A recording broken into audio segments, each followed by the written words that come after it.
Hello friends, welcome to our YouTube channel. Today we are going to discuss class 8th History chapter number 10 India after independence. उसका ही ये एक topic है, how were states to be formed. इसको आज हम discuss करेंगे। Back in the 1920s the Indian National Congress, the main party of the freedom struggle, had promised that the once the country won independence each major linguistic group would have its own provinces। जब 1920s की ये बात है, ये Indian National Congress थी, यानी कि ये हम थोड़ा सा बैक जाएंगे तो उन्होंने ये जो इंडियन नेशनल कांग्रेस है, इन्होंने बहुत मेन रोल प्ले किया था फ्रीडम स्ट्रगल में, स्ट्रगल फॉर फ्रीडम में। हैड प्रॉमिस, उन्होंने प्रॉमिस किया था कि जब हमारी कंट्री, हमारा देश आज़ाद हो जाएगा तो हर एक जो लिंग्विस्टिक ग्रुप है, लिंग्विस्टिक मीन्स जो लैंग्वेज के साथ रिलेटेड है, क्योंकि हमें पता है हमारे इंडिया में अलग अलग जातियों के, अलग अलग धर्मों के, अलग अलग लैंग्वेजेस बोलने वाले, अलग अलग कपड़े पहनने वाले, अलग अलग फूड खाने वाले लोग रहते हैं। तो लिंग्विस्टिक ग्रुप को उनकी अपनी प्रोविंसेस होगी, यानी कि स्टेट होगी। However, after independence, the Congress did not take any step to honor this promise। मगर जब ये इंडिपेंडेंस होती है, इंडिपेंडेंस मिलती है, हमें आज़ादी मिलती है, तो ये जो कांग्रेस है वो इसके रिगार्डिंग कोई भी जो प्रॉमिस है वो नहीं पूरा करती। For India had been divided on the basis of religion. जो इंडिया है वो किस बेसिस पे डिवाइड किया गया था अंग्रेजों की तरफ से? रिलीजन के बेस पे। Despite the wishes and efforts of the Mahatma Gandhi, freedom had come not to one nation but two. तो क्या जी, फ्रीडम आई थी महात्मा गांधी जी मगर चाहते थे यूनाइटेड रहने के लिए, कि सभी इकट्ठे रहें। मगर क्या जी, ये फ्रीडम तो आई, मगर क्या जी, एक नेशन की नहीं, दो नेशन बन गए थे। As a result of the partition of India, more than a millions people had been killed in a riots between Hindu and Muslim. तो क्या जी, इस पार्टीशन की वजह से क्या हुआ, बहुत से मिलियंस पीपल, लाखों करोड़ों लोग ही मारे जाते हैं इन दंगों में, हिंदू भी मुस्लिम भी। Could the country afford further division on the basis of language. क्या जब ये देखो इतने ज़्यादा दंगे हो गए थे रिलीजन के बेस पे, जब पार्टीशन हुई थी, अगर लैंग्वेज के बेस पे पार्टीशन की जाएगी देश की तो क्या होगा? तो उससे थोड़ा सा मतलब ऐसा समझ लो, वो डर लग रहा था उनको। Both prime minister Nehru and deputy prime minister Vallabh भाई पटेल, तो आपने याद रखना है, बहुत इंपॉर्टेंट टॉपिक है। हमें सभी को ये तो पता है भी, prime minister, first prime minister कौन थे हमारे आफ्टर इंडिपेंडेंस? वो थे Jawaharlal Nehru. Deputy prime minister भी थे जो थे वल्लभ भाई Patel. Were against the creation of the linguistic states. ये दोनों प्राइम मिनिस्टर भी और डिप्टी प्राइम मिनिस्टर भी अगेंस्ट थे कि लिंग्विस्टिक के बेस पे स्टेट्स नहीं बनाई जाएंगी। After the partition, Nehru said disruptionist tendency had come to before to check them. The nation had to be strong and the united. और as पटेल put it, तो क्या जी वो बोलती हैं, हमें स्ट्रांग बनाना है, हमें इकट्ठे रहना है, तो ये इसीलिए वो इस फैसले पे नहीं पहुंच पा रहे। तो पटेल भी क्या बोलते हैं, the first and last need of the India at the present moment is it should be made a nation. तो क्या वो बोलते हैं, पटेल बोलते हैं, सबसे पहली ज़रूरत हमारी इंडिया में क्या है इस समय, वो है एक नेशन बनाना। Has to be for everything which helps the growth of nationalism has to go forward and everything which throws an obstacle in its way to be rejected। तो हमें क्या करना होगा, हमें ग्रोथ करनी होगी, आगे बढ़ना होगा और वो उस ऑब्स्टेकल को हटाना होगा, जो उसको रिजेक्ट करना होगा, जो भी हमारे रास्ते में कोई भी अड़चन आती है। We have applied this test on linguistic provinces also and by this test in our opinion they can not be supported. तो क्या जी, अगर हमने लिंग्विस्टिक के बेस पे हमारी कंट्री को डिवाइड कर दिया तो ये जो हमारा ओपिनियन है यूनाइट रहने का, ये नहीं हो पाएगा, इसको सपोर्ट नहीं करेगा ये जो ओपिनियन है। That the Congress leader would now go back on their promises created great disappointment. तो क्या जी, पहले तो उन्होंने वादा कर दिया था 1920 में कि वो बना देंगे, ठीक है, मगर अब वो जो प्रॉमिस है गवर्नमेंट का, जिसकी वजह से लोगों में डिसअपॉइंटमेंट आ गई, निराश हो जाते हैं। The Kannada speaker, Malayalam speaker, Marathi speaker had all looked forward to having their own state. जो मराठी बोलने वाले थे, मलयालम बोलने वाले थे, कन्नड़ा बोलने वाले थे, वो सभी अपनी अपना राज्य चाहते थे।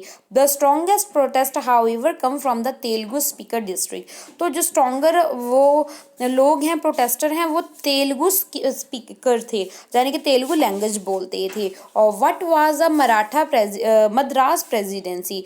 तो जो तेलुगु स्पीकर थे वो मद्रास प्रेसिडेंसी से बिलोंग करते थे। Where Nehru went to campaign there during the general election. जहाँ पे जो नेहरू हैं उन्होंने कैंपेन शुरू किया था इलेक्शन का 1952 में। He was met with a black flag. तो वहाँ पे 1952 में जब वो मद्रास प्रेसिडेंसी में जाते हैं तो जो नेहरू जी हैं उनका स्वागत किया जाता है ब्लैक फ्लैग के साथ। एंड स्लोगन क्या थे? Demanding we want Andhra.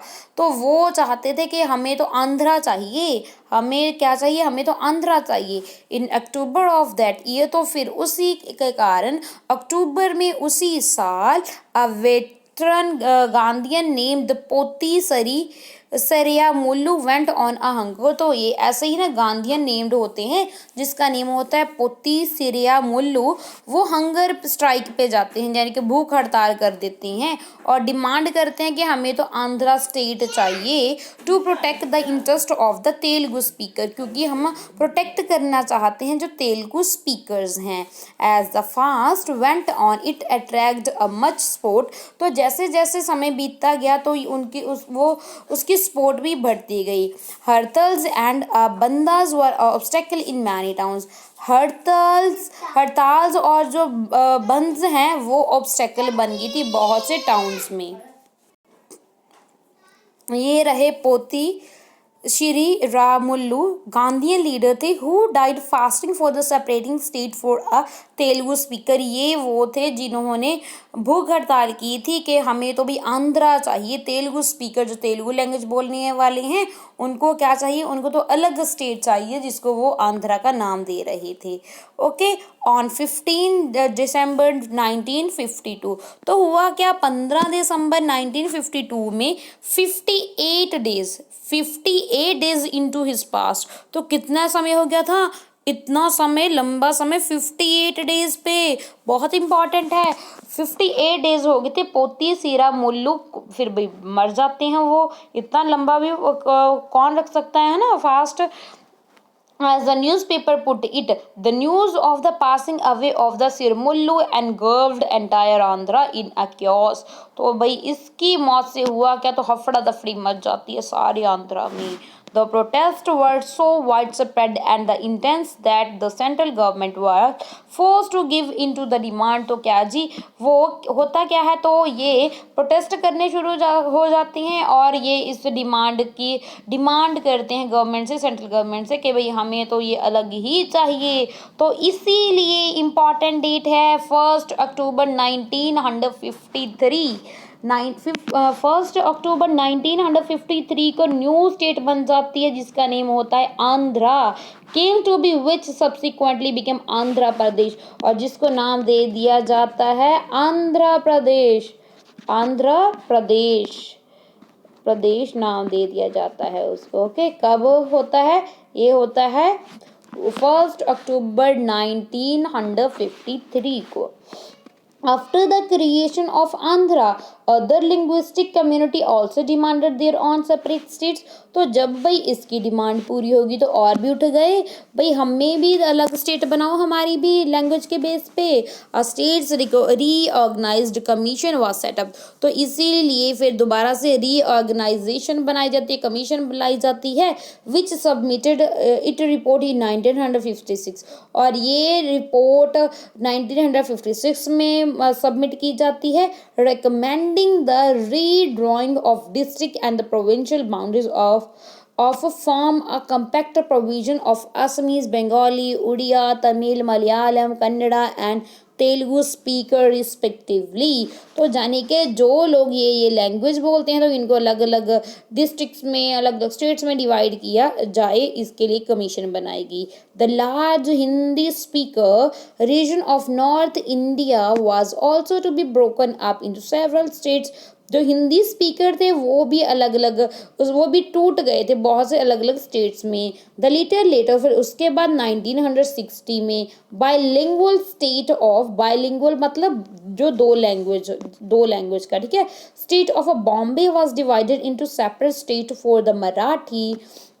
तो ये जो बाइलिंगुअल स्टेट था बॉम्बे, उसको फिर डिवाइड किया गया, सेपरेट किया गया, मराठी स्पीकर को अलग और गुजरात स्पीकर्स को अलग। 1966 में the state of Punjab was also divided into Punjab and Haryana. तो क्या जी 1966 में पंजाब और हरियाणा की डिवीजन हुई। तो देखो हम कहाँ से कर रहे हैं, 1953 में आंध्रा बना, 1 अक्टूबर 1953 को आंध्रा बना। 1960 में ये जो गुजरात और ये महाराष्ट्र बना। फिर 1966 में क्या बना, Punjab and Haryana. The former of the Punjabi speaker who was also mostly six. Punjab में वो उनको ऐड किया गया जो पंजाबी थे और वो मोस्टली वो सिख रिलीजन को बिलोंग करते थे। The latter for the rest, जो बाकी बच गए, who spoke not Punjabi but a version of the Haryanvi और हिंदी। जो पंजाबी और हिंदी का तो मिक्सचर है जिसको हरियाणवी बोलते हैं, वो लैंग्वेज बोलते थे, उस स्टेट को नेम दे दिया गया हरियाणा। ओके, आगे ये देखेंगे भाई मैप क्या है, इस मैप में क्या बताया गया है। तो ये the making of linguistic states, Indian provisions and a princely state before 14 अगस्त 1947। तो 14 अगस्त यानी कि 15 अगस्त यानी कि आज़ाद होने से पहले स्टेट्स के, ये तो प्रिंसली स्टेट्स हैं जो तो हैं ये इस कलर में, स्किन से कलर में, और जो येलो कलर में ये ब्रिटिश इंडिया में है। तो ये देखो थोड़ा सा जूम करते हैं तो ये ध्यान से हम देखेंगे, बहुत ध्यान से हम चेक करने वाले हैं। तो देखिए जम्मू एंड कश्मीर था, ये यानी कि प्रिंसली स्टेट थी। देन ये है हमारा बलूचिस्तान है, ये भी ठीक है, ये राजपूताना है, और ये है हमारा हैदराबाद, ये है मैसूर, ये है मद्रास, ये है ईस्टर्न इंडिया, ये है भूटान, ये है व्हाट इज दिस, ये दिख नहीं रहा है ना। तो ये वाले जो स्टेट्स हैं, ये सभी जो इस कलर में जिस पे मैंने सर्कल लगा दिया है, ये सभी स्टेट्स क्या थी, ये प्रिंसली स्टेट्स थी जिनके ऊपर मतलब राजे या राजों के बेटे होते थे, ठीक है, और बाकी येलो कलर पे ब्रिटिशर्स थे। अब ये देखो, ये जो मैप है इंडियन स्टेट बिफोर 1 नवंबर 1956 में ये इंडियन मैप ऐसा था। तो इसमें आप देख सकते हो east while princely states, east erstwhile princely states हैं, और अदर स्टेट्स में देख सकते हो। तो ये देखो भाई ध्यान से हम देखने वाले हैं दोबारा से। ये है जम्मू एंड कश्मीर, और ये है हिमाचल प्रदेश, यहाँ पे है पंजाब, यहाँ पे है पटियाला एंड ईस्ट पंजाब, और ये है दिल्ली, ये है उत्तर प्रदेश, ये है राजस्थान, अजमेर है जिसमें मेवाड़ है, ये है मध्य भारत, ये है मध्य प्रदेश, ये है बॉम्बे, ये है हैदराबाद, मैसूर, आंध्रा, मद्रास, और ये पुडुचेरी, जन्म सॉरी, ओके, असम, भूटान, ये देखो ये सभी बिहार, उड़ीसा, मध्य प्रदेश, ओके, ये कच्छ, ये है सौराष्ट्र। तो ये सभी स्टेट्स हैं, ठीक है। ये हमने देख ली a state ceased to be princely states. तो ये जो स्टार लगाया हुआ है यानी कि ये जो कलर है ना, ये थोड़ा सा स्किन सा कलर है, जो ये कलर पीच कलर कह सकते हैं हम इसको। State crossed to be a princely state, तो इन स्टेट्स को हम प्रिंसली स्टेट्स बोलते हैं। As and when it's a prince agree to a merge with India और अ पाकिस्तान और वाज डिफीटेड। तो क्या जी ये उनके ऊपर डिपेंड है, वो पाकिस्तान में ऐड होना चाहते हैं जहाँ इंडिया में Pakistan or was defeated, but many of these states were retained as administrative unit until 31st October 1956. 1956 तक इनो स्टेट्स ने किसी को नहीं बताया था भाई क्या मतलब वो किधर होना चाहते हैं. Hence the category else while princely states over the period 1947 to 48 to 31st October 1956 तक, यानी कि ये इनका ही ऐसे ही राज था. ठीक है. उसके बाद क्या हुआ, तो यहाँ पे देखो भाई अब ये प्रिंसली स्टेट कोई नहीं रहा है ना. तो अब ये क्या गया, ये 1975 का ये देख सकते हो मैप. तो अब देखो क्या हो गया, तो यहाँ पे फिर देखते हैं, बहुत ध्यान से देखने की ज़रूरत है. जम्मू एंड कश्मीर, हिमाचल प्रदेश, पंजाब है, हरियाणा है, दिल्ली है, उत्तर प्रदेश, बिहार, मध्य प्रदेश, राजस्थान, गुजरात, ये है दादर एंड नागर हवेली. देन है महाराष्ट्र, कर्नाटका, तमिलनाडु, केरला, आंध्र प्रदेश, उड़ीसा, वेस्ट बंगाल, मेघालय, असम, अरुणाचल प्रदेश, मिजोरम, मणिपुर, नागालैंड. और दिस इज वन सिक्किम. तो ये ऐसे बन गई स्टेट्स भाई. धीरे धीरे बना है. चेंज होता है, धीरे धीरे होता है चेंज.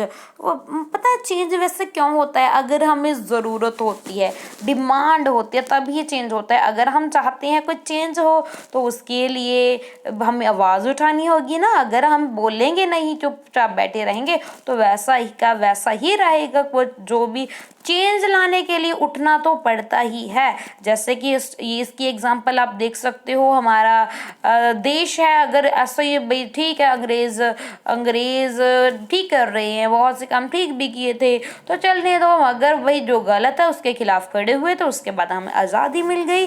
तो ऐसे ही होता है. तो ये बाकी प्लानिंग फॉर डेवलपमेंट, इसको हम नेक्स्ट वीडियो में देखेंगे, नेक्स्ट पार्ट में देखेंगे. जितना बड़ा है समझ में आ गया होगा. Thank you and God bless you.